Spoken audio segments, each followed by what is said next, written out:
ನಮ್ಮ ನ್ಯೂಸ್ಗೆ ಸ್ವಾಗತ. ಯಾವುದೇ ಪ್ರತಿಫಲಾಪೇಕ್ಷೆ ಇಲ್ಲದೆ ಅಂತ್ಯ ಸಂಸ್ಕಾರ ನೆರವೇರಿಸಿದ ಪಾಪ್ಯುಲರ್ ಫ್ರಂಟ್ ಆಫ್ ಇಂಡಿಯಾ ಕಾರ್ಯಕರ್ತರು.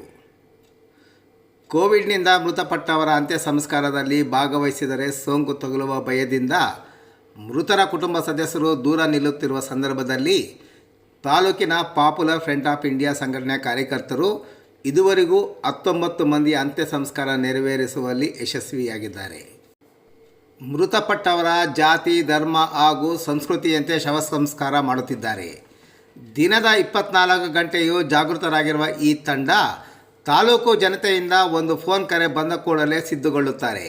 ಸಂಘಟನೆಯ ಪದಾಧಿಕಾರಿಗಳಾದ ಅನ್ವರ್ ಪಾಷಾ, ಫೈರೋಜ್ ಖಾನ್, ಯಾಸೀನ್, ಮನ್ಸೂರ್ ಪಾಷಾ, ಏಜಾಜ್, ಮಸ್ಟೂರ್ ಪಾಷಾ, ಸಲೀಂ ಪಾಷಾ, ಕಲೀಂ ಪಾಷಾ, ಸಾದಿಕ್, ಮುನೀರ್, ಸುಲ್ತಾನ್, ವಾಸಿಂ, ಮುಸ್ತಾಫಾ ಮತ್ತಿತರ ಪದಾಧಿಕಾರಿಗಳು ಸೇರಿ ಸುಮಾರು 15 ಜನರ ತಂಡ ಪ್ರತಿಫಲಾಪೇಕ್ಷೆ ಇಲ್ಲದೆ ಸೇವೆಯಲ್ಲಿ ತೊಡಗಿದ್ದು ತಾಲೂಕಿನ ಜನತೆ ಅವರ ಸೇವೆಯನ್ನು ಶ್ಲಾಘಿಸಿದ್ದಾರೆ. ತಾಲೂಕಿನಲ್ಲಿ ಸೋಂಕಿತರ ಸಂಖ್ಯೆ ಹೆಚ್ಚಾಗುತ್ತಿದ್ದು ಕೆಲವು ದಿನ 4-5 ಶವಗಳ ಅಂತ್ಯ ಸಂಸ್ಕಾರ ನಡೆಯುತ್ತಿದೆ. ವಿಶ್ವ ಆರೋಗ್ಯ ಸಂಸ್ಥೆಯ ನಿಯಮಗಳಿಗೆ ಅನುಸಾರವಾಗಿ ಕೋವಿಡ್ನಿಂದ ಮೃತಪಟ್ಟವರ ಅಂತ್ಯಕ್ರಿಯೆ ನಡೆಸಬೇಕಾಗುತ್ತದೆ.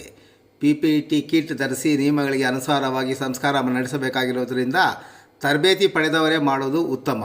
ಈ ಕಾರಣದಿಂದ ದುಃಖತಪ್ತ ಕುಟುಂಬದವರು ಸಂಕಷ್ಟಕ್ಕೆ ಸಿಲುಕದಂತೆ ತಾಲೂಕು ಆಡಳಿತದ ಮಾರ್ಗದರ್ಶನದಂತೆ ಕಾರ್ಯನಿರ್ವಹಿಸುತ್ತಿದ್ದೇವೆ ಎನ್ನುತ್ತಾರೆ ಇಲ್ಲಿನ ಪದಾಧಿಕಾರಿಗಳು. ಯಾವುದೇ ಪ್ರತಿಫಲಾಪೇಕ್ಷೆ ಇಲ್ಲದೆ ಸೋಂಕಿತರ ಮೃತದೇಹವನ್ನು ಅಂತ್ಯ ಸಂಸ್ಕಾರ ಮಾಡುತ್ತಿರುವ PFI ಸಂಘಟನೆಯ ಕಾರ್ಯ ಶ್ಲಾಘನೀಯ ಎಂದು ಹಲವಾರು ಜನಪ್ರತಿನಿಧಿಗಳು, ಸಾರ್ವಜನಿಕರು ಅಭಿಪ್ರಾಯ ವ್ಯಕ್ತಪಡಿಸಿದ್ದಾರೆ.